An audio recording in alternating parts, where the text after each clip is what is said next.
विधायक समाराम गरासिया ने इस मुद्दे को लेकर बड़ा बयान दिया है। आदिवासी हिंदू नहीं तो आरक्षण का फायदा क्यों ले रहे हैं, ये सवाल उठाए गए हैं विधायक की ओर से। उन्होंने कहा कि आदिवासी धर्म परिवर्तन करके ईसाई बन जाते हैं, ऐसे लोग टीएसपी क्षेत्र का फायदा लेने की श्रेणी में नहीं आते। जांच कर जनजातीय आरक्षण सूची से उन्हें बाहर करना चाहिए। पिंडवाड़ा आबू से विधायक हैं समाराम गरासिया, जिन्होंने ये बयान दिया है, सुनाते हैं। ये कई समय से हमारा विरोध जारी है कि जिस प्रकार से कई टाइम से धर्म परिवर्तन करते हैं, ईसाई धर्म में चले जाते हैं और फिर भी जनजाति का फायदा ले लेते हैं। तो मैंने ये मंत्री महोदय जी के ध्यान में लाया है कि कम से कम जो ईसाई धर्म परिवर्तन कर चुके हैं उनको लिस्ट से डिलिस्टिंग किया जाए, ताकि इस प्रकार का भविष्य में नहीं करें। और आदिवासी हमेशा हिंदू है और आदिवासी गर्व से कहता है कि मैं हिंदू हूँ। इस प्रकार का जो वातावरण जो फैला रहे हैं उनको डिलिस्टिंग करके ये जो इनका जो तो आदिवासी हिंदू नहीं तो आरक्षण का फायदा क्यों ले रहे हैं, विधायक समाराम गरासिया की ओर से ये बयान सामने आया है। और इसी बयान को लेकर, इसी मुद्दे को लेकर सहयोगी बाबूलाल धायल इस वक्त हमारे साथ जुड़ चुके हैं। बाबूलाल, गरासिया के बयान को अगर सुना जाए, समझा जाए तो क्या कहने की कोशिश उनकी ओर से?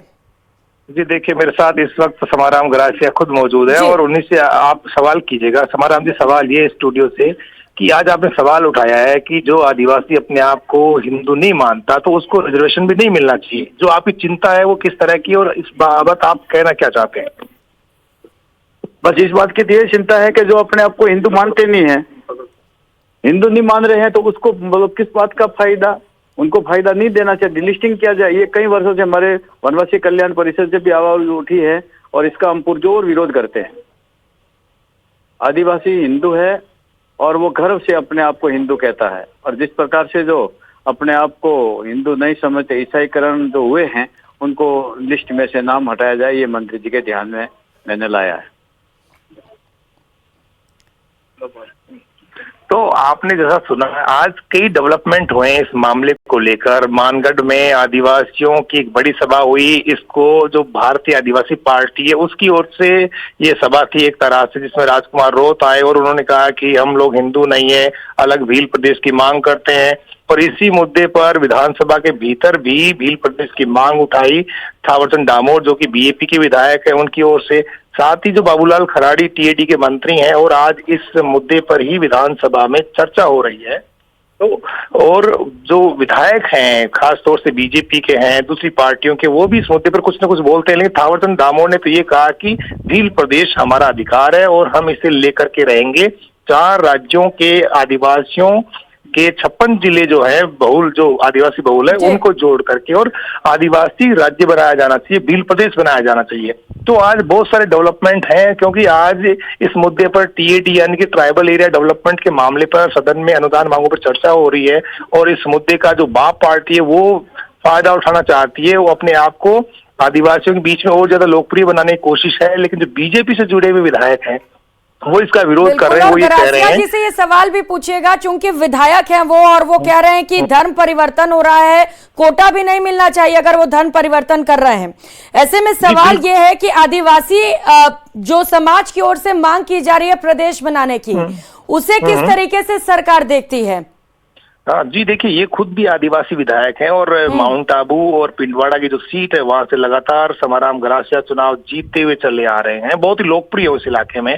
स्टूडियो से सवाल है समाराम जी कि जो भील प्रदेश की मांग है उसमें आपका एरिया भी शामिल किया गया इन लोगों के द्वारा कि इसको भी भील प्रदेश का हिस्सा होना चाहिए। आप इस बात का किस तरह से विरोध करते हैं?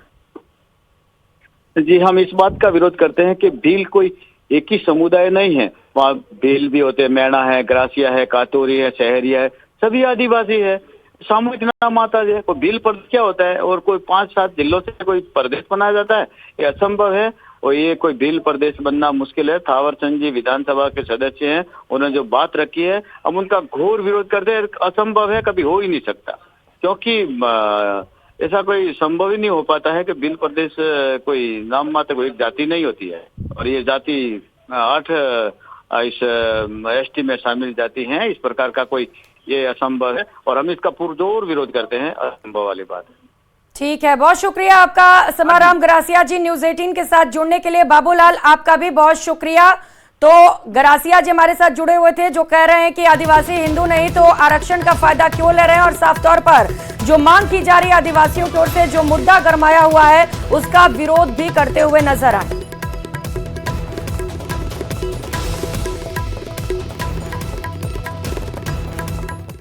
तो वहीं आदिवासियों के डीएनए वाले बयान पर शिक्षा मंत्री मदन दिलावर ने विधानसभा में माफी मांग ली है, लेकिन उसके बाद भी विपक्ष और आदिवासी समाज दिलावर से इस्तीफे की मांग कर रहा है और भारी हंगामा हो रहा है।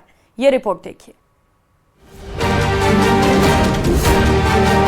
मेरे बात सुने, और हिंदू नहीं है वो, तो फिर उनके डीएनए की जांच करा लेंगे।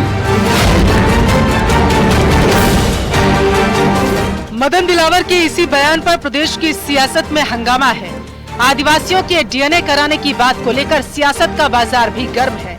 लगातार न केवल आदिवासी समाज ने विरोध किया, बल्कि विपक्ष ने भी इस बयान की कड़ी निंदा की और विधानसभा सत्र के दौरान शिक्षा मंत्री से विपक्ष ने लगातार माफी मांगने की मांग की।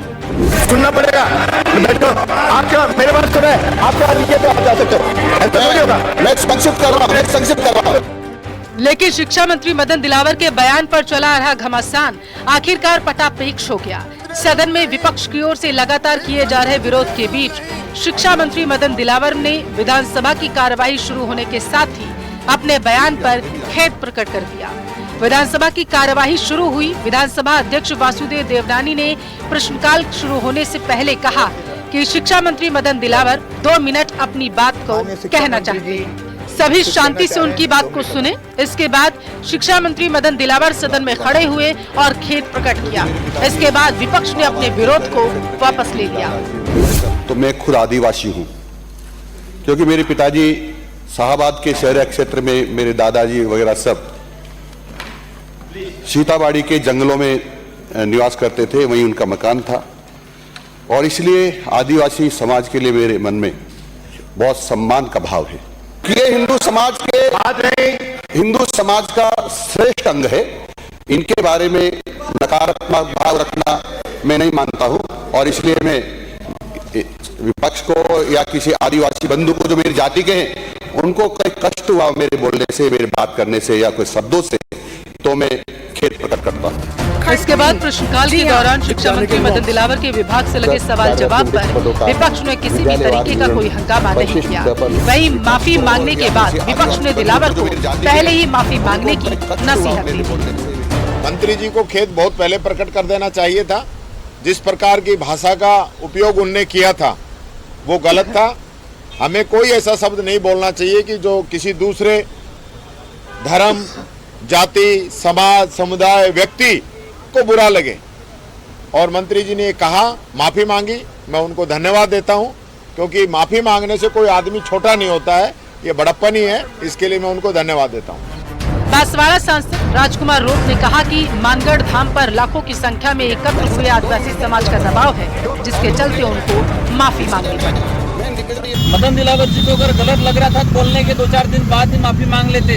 आज 2 महीने करीब होने आ गए और आज ही के दिन सदन की सबसे पहले शुरुआत में क्वेश्चन आवर से पहले ही उन्होंने माफी मांगी, क्योंकि आज मानगढ़ पे लाखों की संख्या में आदिवासी समुदाय एकत्रित हो रहा है। ये बिल प्रदेश की डिमांड को लेके, लेकिन साथ ही जिस तरह से मदन दिलावर ने आदिवासी समुदाय के डीएनए पे बोला है, उस बात को लेकर पूरा आदिवासी समुदाय साथ ही अन्य समुदाय के अंदर भी आक्रोश है। और ये माफी जो मांगी है कहीं तो उनके पार्टी के दबाव में मांगी गई है। हम चाहेंगे कि उनको पद से इस्तीफा दिया जाए। फिलहाल दिलावर के माफी मांगने के बाद विपक्ष ने उनका बहिष्कार खत्म कर दिया। Bureau report, news 18 Rajasthan.